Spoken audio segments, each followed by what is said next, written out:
say, girl, I don't know. Girl, I don't know. That's why we get to many ideas.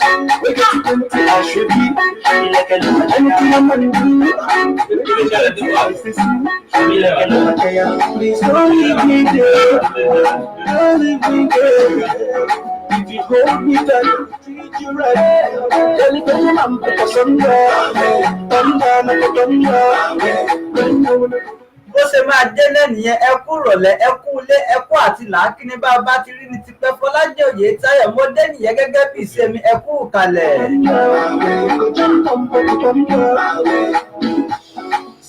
àwọn tiwa ti ń pè wá tipẹ́tipẹ́ Fakao Sport kí ló dé tẹ̀ ẹ̀ wórí ètò ẹni ẹ má bínú bó ṣe máa jẹ́ náà nìyẹn. àwọn kan tí ẹ tún ń pè mí àbíyá Ìbàdàn ti fún ọ lífù ni mo níjò la bẹ̀rẹ̀ táwọn gba lífù. ẹ má bínú a tún ti gorí ètò náà nìyẹn lóní ràbájì gan lóní rẹ́gẹ́dẹ́ fín á tún jára wa ní tá a bá ń sọ nípa ìròyìn eré ìdárayá ni.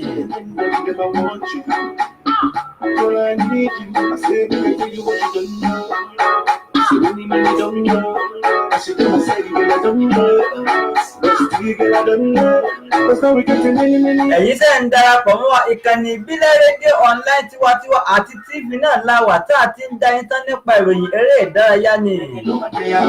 mo tún ti dé nìyẹn Fọlájì Oyètáyọ̀ gẹ́gẹ́ bí ìṣe mi. àjá tán bá ìjà ní dálẹ̀ ẹ jẹ́ ń bẹ̀rẹ̀ látàpá bí ni. àìní ṣàìmáàkì gbogbo àwọn olóòtú ètò wa tá a jọ ń kó fìsànfìsàn látàárọ̀. mo kí Ìyá Ìbàdàn ó dúró re ni. ìyẹn Adébùsọ́lá Àkàndé A-Square ní ó kọ tuntun tèmi tún fún nìyẹn. Ìyá Ìbàdàn ó dààmú. bẹ́ẹ̀ ló fòrò Fọlájì Oyètáyọ̀ ọmọ rẹ̀ tún ti dé. ọmọ ológo tuntun tó ń sọ ó gá yàtà. kò sí wàhálà ó máa kó wa jẹ̀pẹ́. èmi nìkan kọ́ mo wà ń bí ẹ̀yìn rẹ̀ náà ọmọ rẹ̀ ti wà ń bí.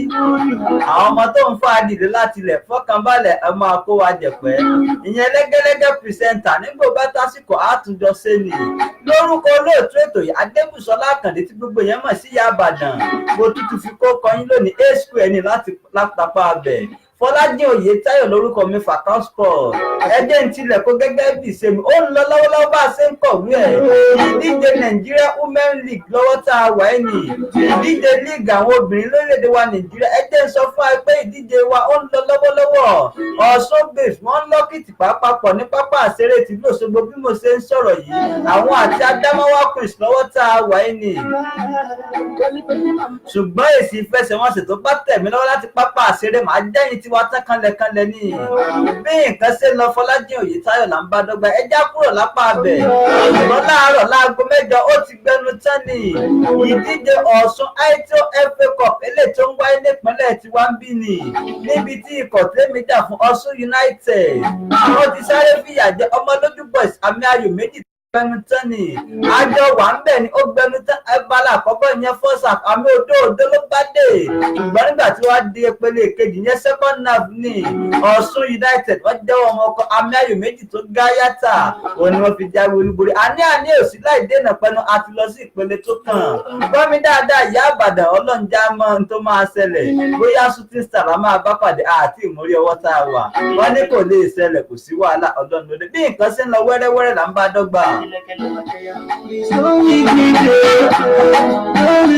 àmọ́ rírì ẹ̀yin tẹ́ ẹ ti ń rí wa lórí live and direct ìbílẹ̀ rédíò àti tv ẹ̀ dààmú. mo rí ẹ̀ńbẹ̀ mi tí ìrí bóyá ó ti wọlé Ọmọlọ́lá gbogbo Jámánì ni mi ò ní wá ẹ tí kí n tó parí ètò ó ti wà wọ́n ló ti wà ń bẹ̀. kò sí wàhálà mo jẹ́rìí ìyẹn ti wà ní ó dààmú. mo rí ẹ̀ńbẹ̀ náà ó lítọ̀ ó dúró kàkàràǹkà ni. ó fa microphone dání ó ń yẹ gángan nìyẹn. ó yá láti bẹ̀rẹ̀ àwọn ìfẹsẹ̀wọnsẹ̀ tó wáyé lánàá lórílẹ̀‐èdè wa Nàìjíríà. ìyẹn nínú ìdíje Nigeria Professional Football League. àwọn àjẹ́lẹ̀ ìdíje Nigeria Professional Football ìyẹn match day 17. ó gbẹnu tán torí bá méjì kọ ikọ̀ defending champion Plateau United ní. Lónìtọ̀ ó dúró tán mi ò ní wá etí. èèyàn ti Fakao Sport tó dúró kàkàràǹkà. ẹ̀jẹ̀ sọ fún United.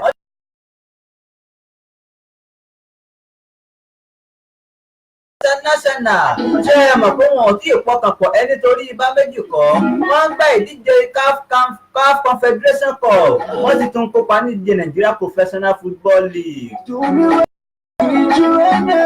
Àwọn náà mi àmẹ́yò kọ̀ọ̀kan ni wọ́n ta pẹ̀lú ìfẹ́ Yorùbá-ní ṣùgbọ́n Yobe Desert Star Bọ́lájí Oyètáyọ̀ òótọ́ ni pé tí ìyálé ẹni bá jù ní lọ ìyá ẹni là á pè é. Ṣé bẹ́ẹ̀ lórí bẹ́ẹ̀ ni ikọ̀ Yobe Desert Star wọ́n fìyà jẹ kọ MFM tìlú Èkó ní àmẹ́yò kan dóńdó ni wọ́n fi fìyà jẹ wọ́n. Bí nǹkan ṣe lọ bí Plateau United sí wá ta mi ẹlẹ́yọ̀ kọ̀ọ̀kan ni wọ́n ti sún sókè ipò kẹrin wà lórí ìdíje Nigeria Professional Football League. Bí nǹkan ṣe ń lọ wẹ́rẹ́wẹ́rẹ́ là ń bá dọ́gba ni ẹ̀yin ṣe ń darapọ̀ mọ́ àbẹ́ẹ̀ ṣe ń gbọ́ fún ìkà àkọ́kọ́ ìkànnì ìbílẹ̀ rédíò Nàìjíríà live and direct láti orílẹ̀-èdè UK ìpínlẹ̀ Ọ̀ṣun ìpínlẹ̀ Ọmọlúàbí làwa wà tá a ti ń ṣe live and direct. Gbogbo ẹ̀yin olólùfẹ́ ìkànnì ìbílẹ̀ rédíò ẹ má bínú ẹ fi yèdè náà a tún ti dé nìyẹn lóníràbájì gan tá ajára wa bó ṣe ń lọ nípa ìròyìn eré ìdárayá ni.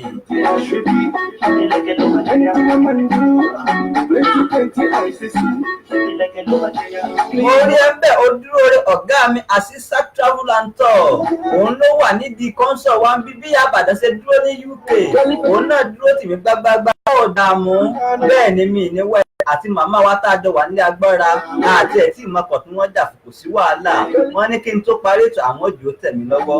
Bí nǹkan ṣe ń lọ Fọlájí Oyètáyọ̀ wẹ́rẹ́wẹ́rẹ́ là ń bá dọ́gba ẹ já kúrò lórílẹ̀‐èdè wa Nàìjíríà ṣùgbọ́n kí n tó kúrò mẹ́ ẹ jẹ́ ń jẹ́ kó yẹ pé Káyọ̀dé Ọlárẹ̀wájú ni ògbóǹtarìgì agbábọ́ọ̀lù lórílẹ̀‐èdè wa Nàìjíríà tó ń lo dọ́là nínú ọkọ̀ Shakhtar Donetsk ìyẹn lórílẹ̀‐èdè Ukraine ó nínú odò torí ibà méjì kọ òun láǹfààní láti gba ife ẹ̀yẹ àkọ́kọ́ nínú lórílẹ̀‐èdè Ukraine ikọ̀ Shakhtar Donetsk ló gba ìdíje Ukrainian League lọ́wọ́ tá a wà yìí Káyọ̀dé Ọláyẹwájú jẹ́ pé ó nínú odò lọ́wọ́ tá a wà yìí ni ó ló ṣẹ̀ṣẹ̀ bẹ̀rẹ̀ ni ó máa lò dé bí nǹkan ṣe ń lọ Fọlájí Oyètáyọ̀ là ń bá dọ́gba.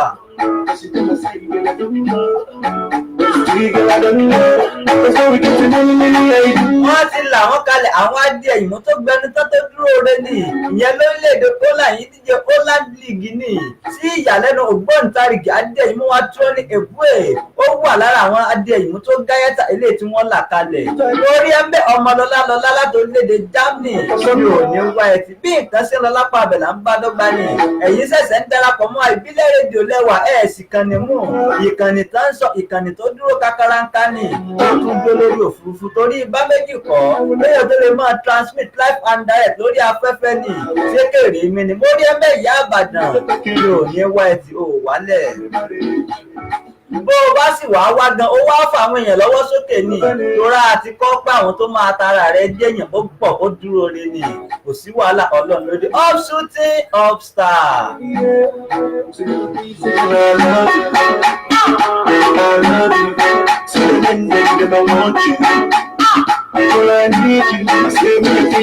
Wẹ́rẹ́wẹ́rẹ́ ẹjẹ́ tún máa farabalẹ̀ kí n já wa pé Balógun ọjọ́ agbábọ́ọ̀lù kan Super Eagles mò ń sọ nípa John Mikel Obini ó ti jẹ́ kó yé gbogbo ọmọ orílẹ̀-èdè wa Nàìjíríà ó ní ẹ fọkànbalẹ̀ lọ́dún tá a wà yìí dúndùn lọ́sàn máa so nídìíje Russia World Cup ó ní ẹ má bẹ̀rù ẹ má fòyà àti dúró tán ní gbogbo agbábọ́ọ̀lù náà kan Super Eagles ó ní ẹ fọkànbalẹ̀ àwọn tí ìfarasẹ̀sẹ̀ wà lára wọn àwọn bíi Henry Onyekuru Kelechi Iheanacho lọ́wọ́ tá a wà yìí ẹnu mi àgù Kelechi Iheanacho kẹ̀ wí.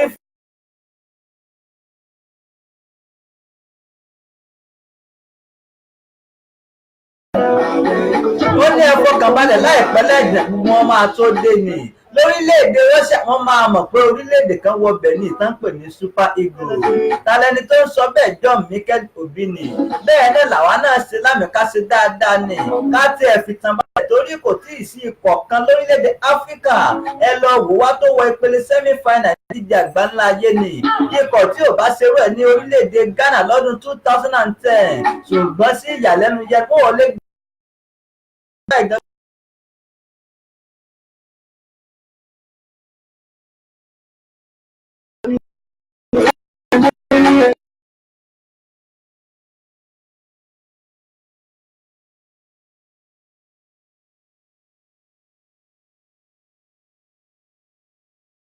ẹjá máa wo tó máa ṣẹlẹ̀